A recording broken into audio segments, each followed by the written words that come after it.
Oi, alunos! Na aula de hoje nós vamos aprender sobre figuras de linguagem. A figura de linguagem é um recurso utilizado para tornar os textos mais expressivos e poéticos. Consiste no emprego de palavras em um sentido diferente daquele em que comumente são utilizadas. A personificação ou prosopopeia é uma figura de linguagem utilizada para atribuir características ou ações humanas a seres inanimados ou irracionais. A comparação é a figura de linguagem que ocorre quando é estabelecida uma aproximação de dois elementos, entre os quais existe uma semelhança por meio de um elemento comparativo explícito, a fim de realçar uma qualidade do primeiro elemento. A metáfora é a figura de linguagem que ocorre quando há o uso de uma palavra no sentido figurado, substituindo outra em virtude de uma relação de semelhança entre elas, ou seja, é uma comparação subentendida e sem a presença de um elemento comparativo. A diferença entre metáfora e comparação. A metáfora e a comparação são figuras de linguagem bastante empregadas em textos literários. Para diferenciá-las, veja a dica a seguir. A comparação ocorre geralmente quando contrapomos um elemento ao outro por meio das palavras como, qual, que, do que e etc. E do emprego da qualidade comum entre eles. Por exemplo, a vida é azeda como um limão. Nesse exemplo, a palavra vida, acompanhada da qualidade comum, azeda, está sendo comparada por meio do uso do conectivo comparativo como a um limão. A metáfora ocorre quando a palavra como e a qualidade comum são suprimidas e a associação entre os elementos passa a ser subjetiva. Por exemplo, a vida é um limão. Nessa frase, a palavra vida está sendo comparada subjetivamente a um limão, sem o emprego do conectivo comparativo e da qualidade em comum. 1. Releia 2 estrofes do poema As Formigas. A.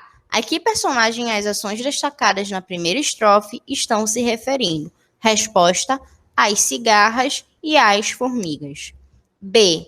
Quais são os adjetivos utilizados para caracterizar essas personagens? Respostas: negligentes e prudentes. C. Assinale a alternativa correta quanto ao emprego dessas ações e desses adjetivos. Resposta: são ações normalmente praticadas por seres humanos e adjetivos empregados para caracterizá-los. 1. Leia outro poema a seguir. A. Do que trata esse poema? De uma menina de olhos azuis, descrita como se fosse alguns dos elementos compostos por essa cor. B. No poema, foi estabelecida uma relação de comparação explícita entre alguns elementos. Quais são esses elementos e em quais estrofes isso ocorre? Vamos lá. Na primeira estrofe, compara-se a frescura da menina como um azulejo. Então, a frescura da menina é comparada ao azulejo. Na quarta, compara-se a risada da menina com um regato. Comparam-se os sonhos azuis aos peixes ondulantes na quinta estrofe. E na sexta, compara-se o sangue azul à tinta de escrever. Sublinhe no poema as palavras empregadas para estabelecer essa relação de comparação. Então, aqui a gente percebe que estão sublinhadas, a palavra como em todas essas estrofes. 2. Releia algumas estrofes do poema da atividade anterior. A que elementos a menina é comparada na segunda e terceira estrofes? A fada que pintou o céu e a água marinha de um anel. B. Qual palavra o eu lírico emprega para fazer essas comparações? O verbo ser flexionado na terceira pessoa do singular. Na primeira estrofe, com que intenção o eu lírico afirma que a menina tem lagos nos olhos. Aqui nós temos uma questão de resposta pessoal, porém o livro traz algumas sugestões de resposta.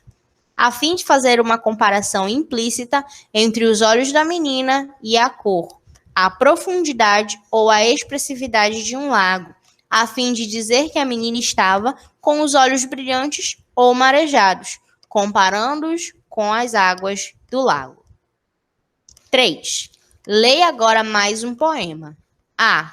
O que o eu lírico quis expressar nesse poema? Resposta: que mesmo nas dificuldades, existem formas de melhorar uma situação. B. Assinale a alternativa que indica o provérbio a que esse poema faz referência. Resposta: se a vida te der limões, faça uma limonada. C. Qual é a metáfora empregada nesse poema? A vida é comparada a um limão, ou seja, a algo azedo. D. Com que finalidade o eu lírico utilizou as palavras limão e limonada no último verso? Para mostrar a contraposição do azedo do limão ao doce da limonada, ou seja, para expor que a vida azeda pode tornar-se doce. Agora, no caderno, escreva uma frase empregando uma metáfora e uma comparação. Nós temos aí uma questão de resposta pessoal. Vamos lá para a nossa produção de textos agora. 8. Leia o trecho da letra da canção de Tom Jobim e Vinícius de Moraes. Nesse trecho, foi estabelecida uma comparação entre dois elementos. Quais são eles? Explique o efeito dessa comparação. Então, a nossa comparação é o amor e a flor. O eu lírico faz uma comparação melancólica da brevidade do amor com a vida da flor, que não dura muito tempo. 9. O trecho da canção a seguir traz uma definição de medo. Leia-o. A. Ao tentar definir o medo, o eu lírico estabelece algumas comparações. Que elementos são comparados? O que essas comparações sugerem? O medo e a linha que separa o mundo, o medo e a casa onde ninguém vai. Essas comparações sugerem que o medo é algo que paralisa, limita as pessoas. B. As comparações que aparecem no texto são feitas de maneira explícita ou implícita? Explique. Resposta: implícita, pois são comparações estabelecidas pela associação de ideias, de maneira subjetiva, que faz o leitor refletir sobre a característica comum entre as expressões comparadas. 10. As figuras de linguagem, comparação e metáfora apresentam uma proximidade de sentido entre si, pois relacionam dois termos que têm alguma semelhança. No entanto, diferem-se na maneira como expressam essa relação.